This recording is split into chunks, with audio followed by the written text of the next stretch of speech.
Psíquico. En marzo de 1978, un piloto soviético perdió el control de su avión en el cielo africano. La aeronave, un bombardero ultrasecreto denominado Tupolev 22, se estrelló en algún lugar de la selva de Zaire. La CIA quería encontrar el avión antes que los rusos para que los Estados Unidos pudiesen estudiar su tecnología. Fracasados los intentos de los satélites espías y los agentes de campo, la agencia recurrió a una unidad gubernamental altamente clasificada de espías videntes por si ellos podían ayudar a localizar el avión desaparecido. La idea de utilizar lo paranormal en el espionaje no fue bien acogida de forma inmediata. La comunidad científica oficial, a nivel casi universal, lo consideraba una tontería. Principalmente porque hay muchos farsantes y charlatanes por ahí. Cuando empezamos a proporcionar resultados, la gente pensó que nos estaban engañando o que los experimentos no eran fiables. Aún así, el gobierno de los Estados Unidos había estado adiestrando y utilizando videntes como espías desde el comienzo de la Guerra Fría. A principios de los años 30, un psicólogo de la Universidad de Duke acuñó el término percepción extrasensorial, PES. El término utilizado actualmente es el de visión remota. La visión remota es la capacidad de captar lo que se halla oculto a los 5 sentidos, que puede encontrarse en la habitación contigua o al otro lado del mundo. Las visiones más certeras se producen cuando la posibilidad de distracción es mínima. Descubrimos que el mejor entorno para llevar a cabo la visión remota era una habitación de un color totalmente homogéneo y sin objetos en su interior. La llamamos la sala gris. Era gris, con aislamiento acústico y las luces de una intensidad específica. No había influencias ambientales que pudiesen afectarle. Con las distracciones reducidas al mínimo, el vidente remoto podía empezar a recibir impresiones. La información llegaba siempre en formatos muy diversos. Podía tratarse de sonidos, sensaciones, gustos, olores. Generalmente, si no conseguía encontrarle mucho sentido a la información, intentaba estructurar sus componentes, combinarlos para que formasen algún tipo de imagen coherente. Dichas imágenes resultaban especialmente útiles a los miembros de la inteligencia estadounidense por sus obvias implicaciones con el espionaje. La CIA se interesó por las posibilidades del tema, porque de ser cierto podías sentarte en una habitación y trasladar tu consciencia a cualquier punto del planeta. Evidentemente la CIA estaría encantada con eso. En abril de 1953, Allen Dulles, director de la CIA durante la presidencia de Dwight D. Eisenhower, creó un programa secreto para crear armas de guerra psicológica tales como el control mental y la hipnosis. El origen del interés de los gobiernos estadounidenses por los fenómenos psíquicos se sitúa aparentemente en los años 50, en un proyecto denominado MK-Ultra. En los primeros tiempos del MK-Ultra, el espionaje psíquico era esencialmente teórico. Pero en febrero de 1960, un extraño acontecimiento internacional preparó el escenario para la utilización generalizada de espías psíquicos a ambos lados del telón de acero. Esta revista científica francesa reveló los detalles de un experimento secreto estadounidense. El artículo explicaba que en julio de 1959, desde Friendship, Maryland, un vidente había enviado telepáticamente información a otro vidente que se encontraba a bordo del USS Nautilus, un submarino nuclear situado a miles de kilómetros de distancia en el gélido océano Ártico. En su sede central de Moscú, la KGB pasó rápidamente a la acción. Cuando tuvieron conocimiento de los experimentos del Nautilus, los soviéticos se apresuraron a desarrollar su propia investigación del espionaje psíquico. Los soviéticos estaban preocupados y atemorizados porque los estadounidenses lo superasen en el campo de la investigación paranormal. Pero la KGB tenía un problema. El estudio de lo paranormal estaba estrictamente prohibido por la doctrina comunista, así que tenían que encontrar formas de sortear la política oficial. La KGB estaba dispuesta a usar cualquier medio a su alcance para convencer a los dirigentes soviéticos de que la investigación debía continuar, aunque supusiese mentir a dichos dirigentes o despistarlos. En realidad, la mayoría de los historiadores están convencidos de que los experimentos del Nautilus no llegaron a realizarse y que quizá el artículo fue un simple bulo. Ahora creo que aquel incidente solo fue una maniobra de la inteligencia soviética brillantemente elaborada, para engañar a sus dirigentes, para que permitiesen que la KGB continuara su investigación con videntes, utilizando todo el conocimiento a su alcance para aplicar los frutos de dicha investigación al arsenal soviético. La carrera psíquica estaba en marcha. Cuando la CIA se enteró del desarrollo de la investigación psíquica de los soviéticos, pretendieron naturalmente destinar más fondos al armamento paranormal estadounidense. Bueno, por supuesto, durante la Guerra Fría nos preocupábamos por la llamada diferencia en misiles y otras diferencias. Así que cuando la gente de la CIA se enteró de los esfuerzos soviéticos en el terreno de la PES, empezaron a preocuparse por la posible diferencia psíquica. En el apogeo de la Guerra Fría, a finales de los 60, se produjo una serie de acontecimientos extraños en la carrera psíquica entre los Estados Unidos y la Unión Soviética. 3 embajadores estadounidenses destinados en Moscú enfermaron de gravedad y tuvieron que volver a los Estados Unidos, donde posteriormente murieron de cáncer. Incluso miembros de la delegación que acompañó al presidente Richard Nixon a la capital rusa en 1972 enfermaron repentinamente. Según ciertos informes de inteligencia, los soviéticos habían estado utilizando armas psíquicas para perjudicar a los estadounidenses. Los expertos creen ahora que aquellos incidentes no se debieron estrictamente a causas psíquicas. La embajada estadounidense en Moscú estaba siendo sometida a radiaciones de microondas. Debido a eso, parte del personal estadounidense había desarrollado enfermedades y trastornos, y a su regreso murieron algunos. Estuviesen o no los soviéticos atacando la embajada estadounidense en Moscú, las enfermedades eran tan solo los acontecimientos más recientes. Durante los años 60 se tuvieron noticias de otros desarrollos en el terreno de la guerra psíquica por parte de la Unión Soviética. Esas historias convencieron a la CIA de que los rusos estaban ampliando la diferencia psíquica.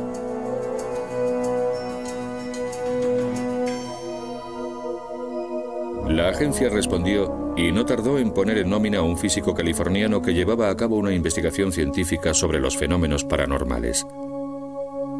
A continuación veremos cómo este científico ayudó a un espía psíquico a penetrar en una instalación nuclear soviética situada al otro lado del mundo, sin siquiera salir de su laboratorio.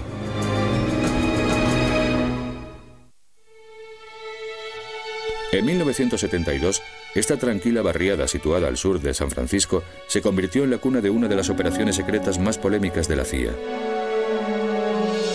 Durante más de 20 años, videntes civiles y militares fueron reclutados en todo el país para su adiestramiento en el SRI, el Instituto de Investigaciones de Stanford, situado en Palo Alto, California. Era la instalación más importante de espionaje psíquico de los Estados Unidos. El SRI fue creado en 1946 y había sido siempre un gabinete estratégico financiado en gran medida por contratos militares. Pero en 1972 diversificó sus actividades dedicándose a temas poco convencionales cuando un científico, el doctor Harold Patoff, elaboró una propuesta para una revolucionaria investigación de la física de los sistemas vivos. Una propuesta que yo había elaborado llegó a manos de un destacado vidente neoyorquino llamado Ingo Swann. Leyó mi propuesta y me escribió una carta en la que decía: si le interesa la física de los sistemas vivos, debería investigar a los videntes. Pese a su escepticismo, el doctor Patoff invitó a Ingo Swann a que visitase las instalaciones del SRI. Así empezó una colaboración que cambió la historia del espionaje psíquico. Ingo Swann es un artista, antiguo empleado de Naciones Unidas, que sirvió en el ejército en Corea. Un individuo con mucho talento.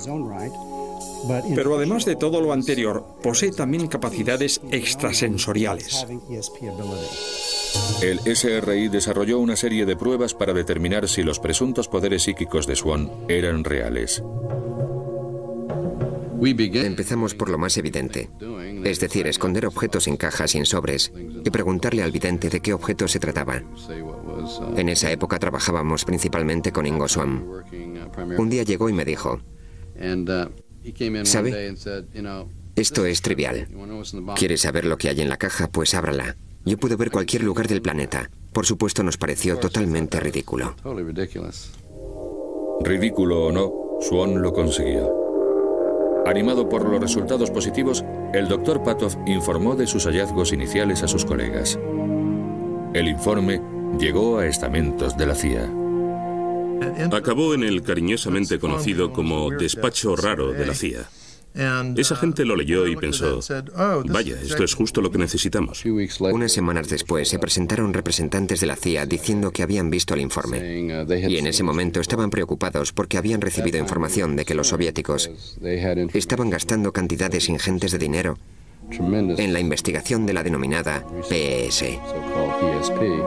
La CIA concedió al Instituto de Investigaciones de Stanford un pequeño contrato, $50.000, por un experimento de 8 meses que demostrase que las capacidades psíquicas eran aplicables al espionaje en el mundo real. Fue en ese momento cuando se incorporó al SRI uno de sus videntes de más talento. Mientras tanto, otro excelente vidente remoto, llamado Pat Price, vio casualmente una publicidad de nuestro programa. Nos llamó por teléfono y nos comentó que había sido comisario de policía en Burbank, California, que había participado en varios casos en los cuales sus percepciones habían resultado muy útiles. Una prueba de visión remota realizada en 1974 dio resultados sorprendentes. El objetivo telepático tanto de Ingo Swann como de Pat Price era la residencia de fines de semana de un agente de la CIA, una granja de Virginia. Lo que vieron ambos psíquicamente fue algo totalmente inesperado. Price y Swann percibieron unas estructuras en forma de cúpula. Posteriormente, Pat Price profundizó aún más y en una extraordinaria sesión de clarividencia vio personal militar de uniforme y los nombres de varias personas que trabajaban allí. Describieron un paisaje campestre con colinas boscosas, pero quedaron fascinados con unos edificios rodeados por verjas y unas instalaciones subterráneas. No se trataba en absoluto de una granja. Era una instalación secreta de la Agencia de Seguridad Nacional de la que ni la CIA ni los científicos del SRI tenían conocimiento alguno. Entraron mediante visión remota en esa instalación y Pat Price consiguió captar cosas muy interesantes. Lo más extraordinario fue que Price distinguió unos archivadores etiquetados con códigos secretos. Esos códigos eran términos del juego del billar. Eso fue un misterio durante varias semanas porque esperaban obtener la descripción de una granja del sur de Virginia. Por supuesto, cuando la CIA lo investigó, descubrió que en la instalación efectivamente estaba el archivo Bola Blanca, el archivo Taco, el archivo Bola 8.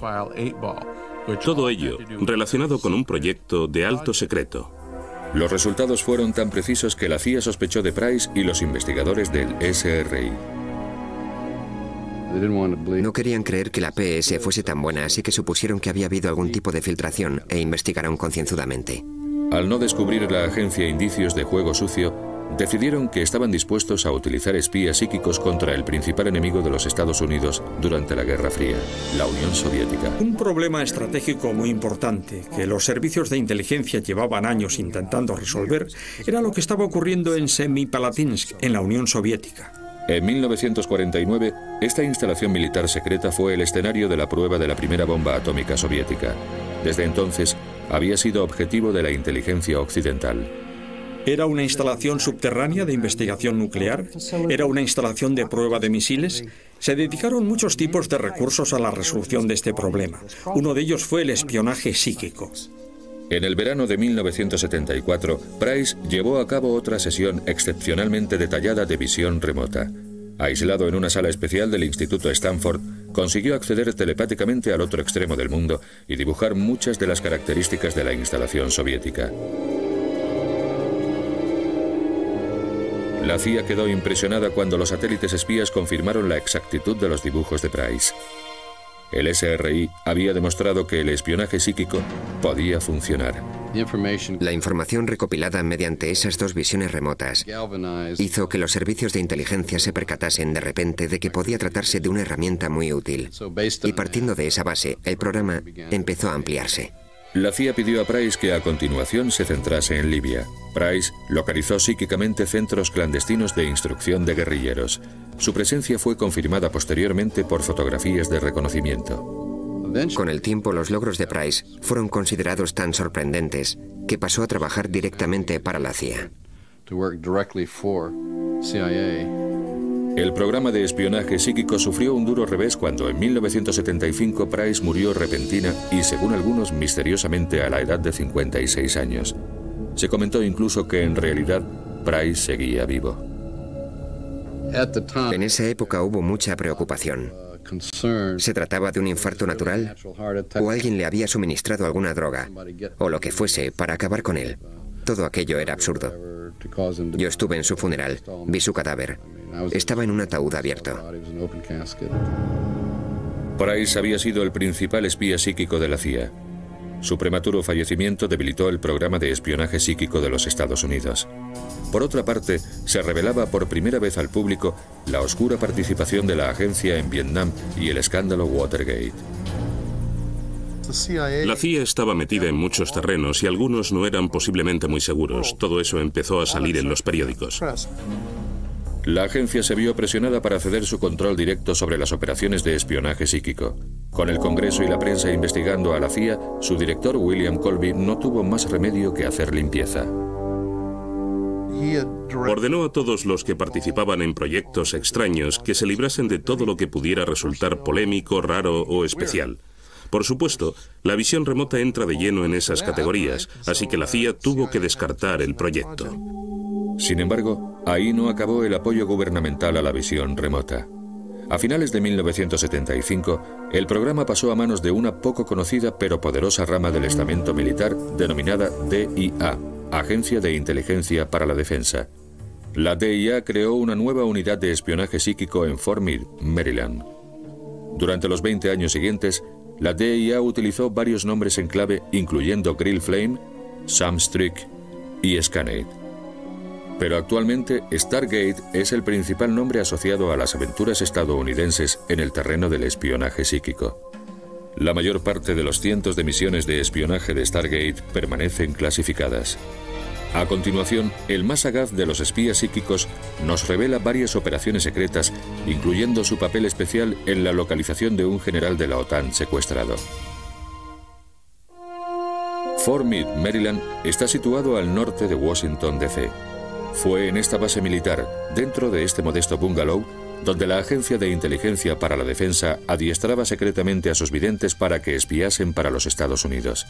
Stargate era una unidad a disposición permanente de todas las agencias gubernamentales que requerían sus servicios psíquicos. Participó en todos los conflictos importantes de los Estados Unidos, desde unos años antes de la crisis de los rehenes de Irán de la década de los 70 hasta después de la Guerra del Golfo en los 90.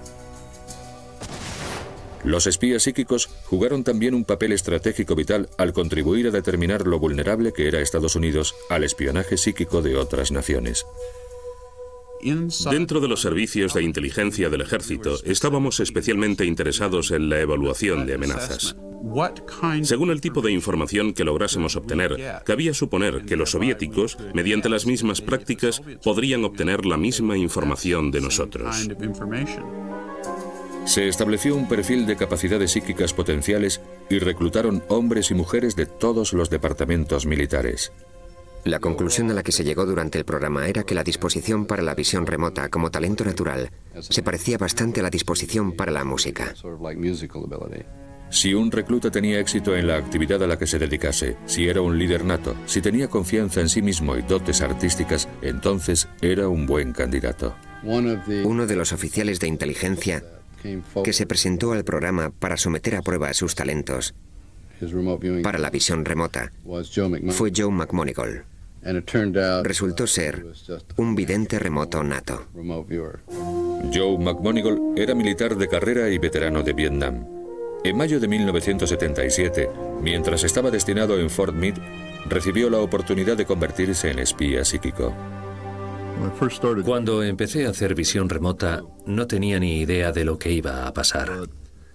Pero al cabo de un tiempo, empecé a prestar mucha más atención a la forma en que procesaba la información dentro de mi cabeza, en vez de a lo que ocurría en el exterior. Los responsables de Stargate descubrieron muy pronto lo precisas que podían ser las capacidades psíquicas de McMonigal.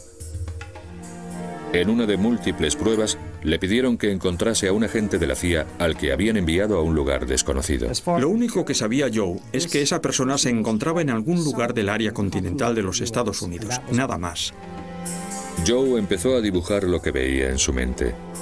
docenas de molinos de viento en una colina. Resultó que el agente había ido al laboratorio Lawrence Livermore, situado en el norte de California. Su ruta pasaba por una granja eólica cercana. Y Joe logró una precisión del 75%. Joe consiguió el 75% de lo que nos pedía el cliente. La precisión de los dibujos de McMonigle sorprendió a todos los participantes en la prueba, incluyendo al propio Joe. Quedé anonadado cuando empecé a probar con la visión remota. Pensé, esto va a ser interesante, podría ser divertido. Pero cuando describes algo que no has visto jamás y después vas a visitarlo y descubres que no estabas totalmente en lo cierto, eso tiende a cambiar tu concepto de la realidad. Para probar más a fondo la fiabilidad del espionaje psíquico, dieron intencionadamente a McMonigle pistas falsas. Le mostraron una fotografía aérea de un hangar. Cabía esperar que un vidente que contemplase esa foto supiera que había aviones en el interior y tendiese a hacer dibujos de aeronaves. En realidad lo que dibujé fueron planos transversales del carro de combate XM-1. El carro de combate XM-1 era una nueva arma secreta recientemente añadida al arsenal de los Estados Unidos. Y era ese carro y no aviones lo que había en el hangar. Hizo unos dibujos, yo los he visto y son fabulosos. La sesión fue todo un éxito. Describió todo aquello a la perfección. Los directores del proyecto quedaron horrorizados de que alguien pudiese obtener tanta información sobre el producto en el que estaban trabajando. Con sus capacidades como vidente ya demostradas, McMonigle fue solicitado regularmente para importantes misiones de espionaje. Una de dichas operaciones estaba relacionada con la crisis de los rehenes de Irán. En noviembre de 1979, unos ciudadanos estadounidenses fueron secuestrados y desalojados de la Embajada de los Estados Unidos en Teherán. El ejército encargó a McMonigle la tarea de colaborar con un destacamento especial denominado Enclave Desierto 1 que preparaba un asalto para liberar a los cautivos. Trabajamos en el caso de los rehenes de Irán durante muchos meses. Casi toda la información que pudimos proporcionar era la que podría considerarse necesaria en una situación con rehenes. Trabajando junto a otro agente, McMonigle proporcionó valiosa información sobre dónde mantenían a los rehenes y cuándo los trasladaban. Joe describía las imágenes que le llegaban mientras su colega anotaba los detalles. En la madrugada del 25 de abril de 1979, utilizando la información obtenida por McMonigle y mediante procedimientos tradicionales, el Comando Desierto 1 partió hacia Teherán. Pero la incursión terminó prematuramente en un terrible accidente en el desierto, 160 kilómetros al sur de la capital iraní. Cuando los rehenes fueron por fin liberados e interrogados en enero de 1981, la exactitud de las visiones remotas de McMonigle quedó confirmada. En otoño de 1979 surgió otra importante misión. Uno de los problemas más interesantes que tenían los servicios de inteligencia fue el del astillero 402, el astillero de Severodvinsk, en Siberia. A los servicios de inteligencia estadounidenses llegaron rumores de que los soviéticos estaban construyendo un arma secreta tan decisiva que podría alterar el equilibrio de poder, pero no podían confirmarlo. Mediante los recursos de vigilancia convencionales, se podía detectar el envío de suministros, la actividad de chimeneas industriales, las entradas y salidas de trenes en el edificio, pero no se sabía lo que estaban construyendo los soviéticos. Podía ser un submarino, un portaaviones, un acorazado, nadie lo sabía. Joe McMonigle empezó centrando su atención en el astillero. Localizó algo en un clima frío, con grandes edificios en lo que parecía una zona industrial. El coordinador dijo, eso es correcto. Entonces sacó de un sobre grande una fotografía satélite del astillero 402 y dijo, no interesa este edificio. Y señaló específicamente un gran edificio situado a unos 100 metros de la costa helada. McMonigle dirigió entonces sus miradas psíquicas al propio edificio. Sesión tras sesión fue describiendo fogonazos luminosos y docenas de hombres trabajando en una enorme estructura.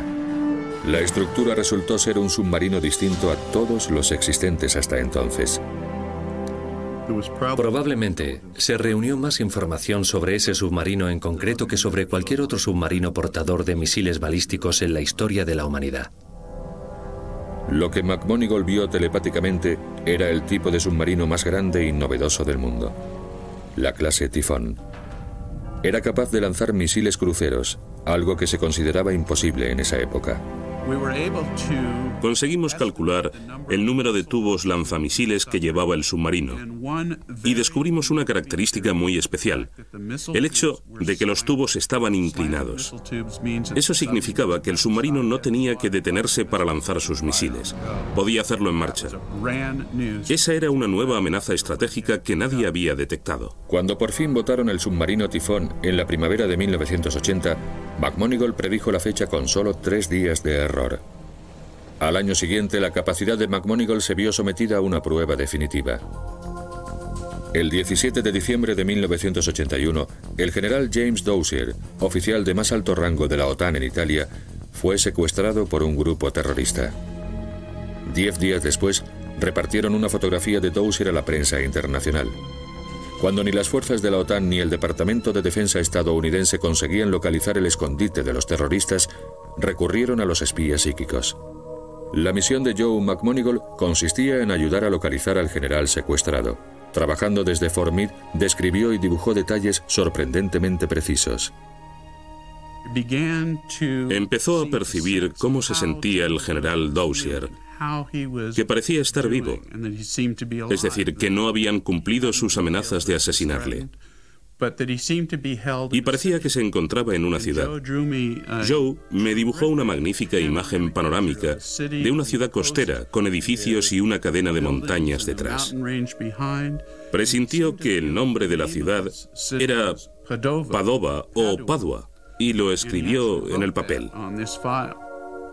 De todas las de Europa, McMonigle había localizado la ciudad donde mantenían cautivo al general Dozier.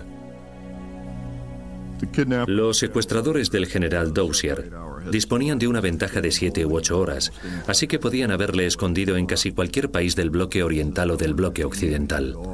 Nadie tenía idea de dónde podía encontrarse y yo les proporcioné un mapa muy detallado del sitio, que resultó casi idéntico al que utilizaron para la búsqueda. 42 días después de su secuestro, Dozier fue liberado por comandos antiterroristas. A posteriori se comprobó que las descripciones proporcionadas por McMonigle habían sido totalmente certeras. Pero el trabajo de McMonigle había sido ampliamente ignorado. Las autoridades eran reacias a arriesgarse con una fuente psíquica de información en una misión seguida tan de cerca por la prensa internacional. Nadie quería que le pillasen cerca de un vidente. Podía ser el fin de su carrera. Todos pretendían utilizar la información que yo proporcionaba, pero nadie quería admitirlo. A continuación, un extraordinario caso de espionaje psíquico. Un avión secreto enemigo fue localizado cuando lo único que se sabía con certeza era que se había estrellado en algún lugar del continente africano.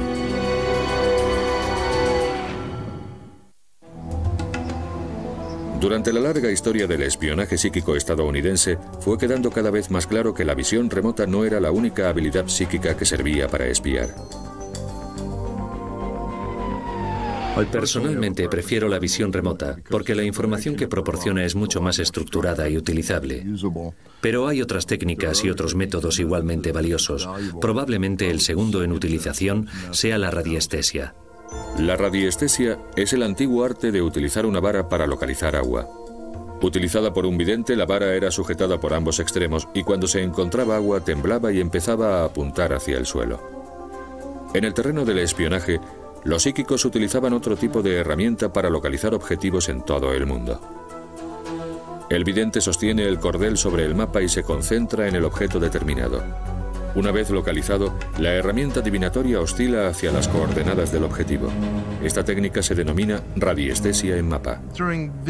Se sabe que durante la guerra de Vietnam, los marines utilizaron la radiestesia para localizar túneles norvietnamitas tan bien camuflados que no había otra forma de encontrarlos. Parece que aquello tuvo éxito y fue posiblemente uno de los primeros intentos de utilizar un fenómeno paranormal con fines militares.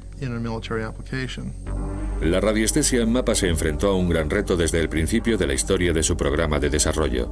En marzo de 1978, en el cielo de las selvas de Zaire, un piloto ruso perdió el control de su bombardero de alto secreto, un Tupolev 22. El piloto se lanzó en paracaídas y el avión se estrelló. Como ni los satélites espías ni los agentes de campo conseguían localizar los restos del aparato, se recurrió a los espías psíquicos. En esta misión participaron 2 videntes independientemente. Uno en el Instituto de Investigaciones de Stanford, en California, a 4.000 kilómetros de distancia, y el otro en la base aérea de Wright-Patterson, situada al nordeste de Dayton, Ohio. A ambos videntes remotos les mostraron una fotografía del tipo de aeronave que buscaban. Lo único que sabía la CIA era que el avión se había estrellado en algún lugar de África. Resultó que combinando visión remota y radiestesia en mapa nos acercamos mucho a donde se encontraba el objetivo y enviamos allí gente a buscar el avión. Ambos psíquicos hicieron dibujos detallados de un paisaje selvático. Combinando sus aportaciones, consiguieron dirigir a los agentes de campo. Enviaron a un equipo y conforme se iban acercando se encontraron con nativos que llevaban piezas del avión. Siguieron el rastro y encontraron el aparato. Al encontrar el avión antes que los soviéticos, la CIA consiguió sus secretos tecnológicos. Otra pieza cobrada en el ajedrez de la Guerra Fría. Aunque esta operación se llevó a cabo al principio del programa Stargate, se la mantuvo clasificada hasta 20 años después, cuando el expresidente Jimmy Carter hizo pública la historia en diciembre de 1995. El accidente del avión en Zaire y la utilización de visión remota para localizarlo es uno de los múltiples experimentos que pensábamos que estarían clasificados indefinidamente.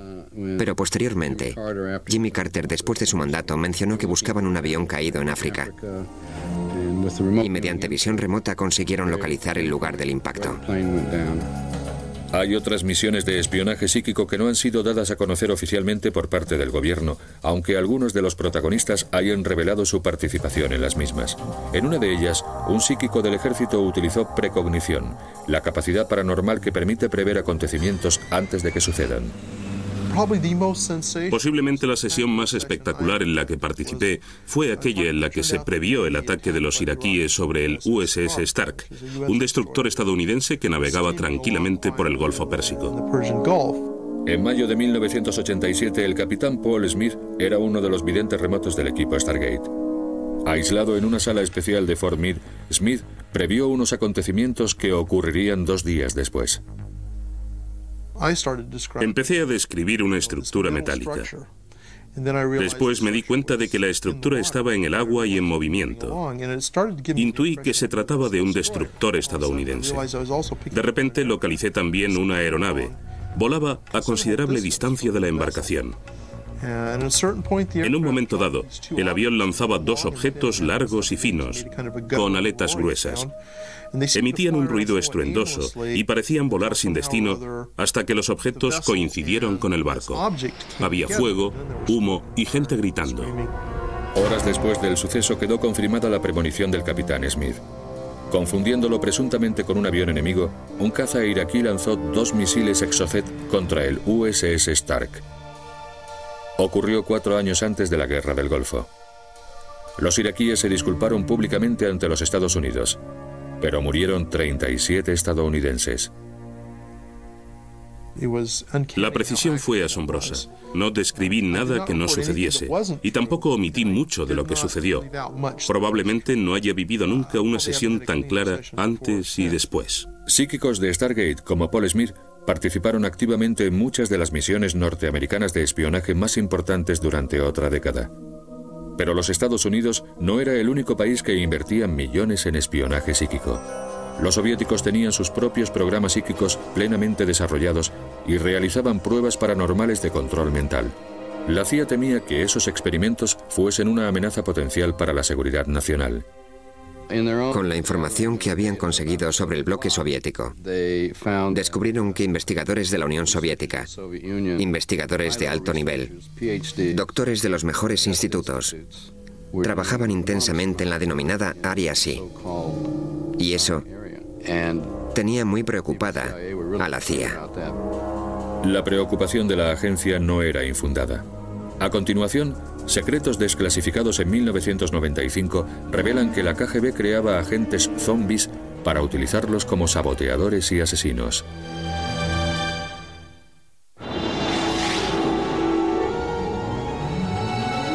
Durante la Guerra Fría, la Unión Soviética desarrolló agresivamente sus propios programas de guerra psíquica. Los rusos sentían una fascinación por lo paranormal que se remontaba a la época de los zares. Después de la Revolución de 1917, experimentaron con PES, control mental y precognición. Aquello cambió con la llegada al poder de Joseph Stalin en 1928. Bajo el mandato de Stalin, se proscribieron las primeras investigaciones de lo paranormal, sobre todo en el terreno de la telepatía. A finales de los años 30, varios investigadores que seguían en activo fueron detenidos y ejecutados. Pero había miembros del gobierno soviético que pensaban que la capacidad psíquica era un arma demasiado poderosa para ser ignorada. De hecho, la agencia de espionaje soviética, la KGB, era la más interesada en la investigación paranormal. La KGB tuvo que llevar a cabo investigaciones clandestinas. Montaron muchos laboratorios secretos en toda la Unión Soviética para poder utilizar videntes. El empleo de espías psíquicos por parte de la KGB sigue siendo materia reservada. Sin embargo, información filtrada recientemente a Occidente revela un descubrimiento realizado por soldados rusos en 1945. Al final de la Segunda Guerra Mundial, cuando los soviéticos entraron en Berlín, consiguieron capturar archivos de un departamento secreto alemán dependiente de las SS, denominado Ahnenerbe, que había realizado muchos experimentos de investigación paranormal. Los soviéticos trasladaron los archivos capturados a la Unión de Repúblicas Socialistas Soviéticas. Estos son los archivos alemanes que la inteligencia rusa conserva aún en Moscú. Recientemente, los servicios de inteligencia occidentales han descubierto que la KGB utilizó la investigación nazi para desarrollar armas psicotrónicas. Los soviéticos habían aprendido a aplicar su poder psíquico a los objetos físicos. Hay muchas clases de armas psicotrónicas. La más famosa, el denominado generador psi, se basa en la energía electromagnética. Mediante la utilización de ondas electromagnéticas, un agente de la KGB podría inculcar pensamientos a determinada persona para que lleve a cabo ciertas acciones, como sabotaje o robar documentos. Las armas psicotrónicas son compactas y portátiles. Fueron diseñadas para ejercer una influencia psíquica en seres humanos y utilizadas por los soviéticos principalmente en sus propios soldados y agentes secretos. Tras la muerte de Stalin en 1954, la KGB se volvió aún más agresiva en su investigación de lo paranormal. Otra forma de poder psíquico que pretendían dominar era la psicoquinesis. El gobierno federal nos preguntó, ¿podemos trasladar objetos centrando nuestra atención? Y básicamente no podíamos en la época de Stargate. Quizá la Unión Soviética tuviera un espectro más amplio que nosotros. En otras palabras, utilizaban visión remota, pero pusieron también mucho más ahínco en su investigación de la psicoquinesis. La psicoquinesis es la capacidad de mover objetos sin tocarlos físicamente. Es el arma psíquica definitiva. Si los objetos pueden controlarse a distancia, también puede destruirse maquinaria, cortar la electricidad y reprogramar cabezas nucleares. En 1972 apareció por primera vez esta película soviética en los Estados Unidos. Revelaba el extraordinario talento de una famosa psíquica rusa, Nina Kulagina. La KGB, de haber podido canalizar el poder, habría conseguido manipular instalaciones y agentes mediante influencia directa en la mente del enemigo. Habría conseguido penetrar en los sitios más secretos de los Estados Unidos, quizá hasta en la propia Casa Blanca. Habría conseguido predecir lo que los estadounidenses, los británicos u otros enemigos pensaban hacerle a la Unión Soviética. A casi 3.200 kilómetros de Moscú, en el corazón de Siberia, construyeron una instalación secreta de investigación denominada Ciudad de la Ciencia. Gran parte de las investigaciones revolucionarias de la Unión Soviética se llevaron a cabo en esa ciudad de Siberia. En un experimento embarcaron crías de conejo en un submarino. La madre quedó confinada en un laboratorio de la Ciudad de la Ciencia. En un momento determinado, mataron una a una a las crías que iban a bordo del submarino mientras controlaban la respiración y el ritmo cardíaco de la madre. Los científicos soviéticos creyeron haber demostrado que existe un vínculo psíquico entre padres e hijos en ciertos mamíferos. En esta singular película jamás vista anteriormente fuera de la Unión Soviética, se revelan otras técnicas paranormales.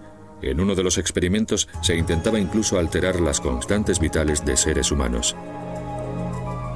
Comparando la forma en que los soviéticos utilizaban lo paranormal y cómo utilizábamos nosotros la visión remota, podría decirse que ellos sentían menos aprecio por el factor humano. Nosotros, por otra parte, teníamos ciertas reglas y normas que debíamos cumplir.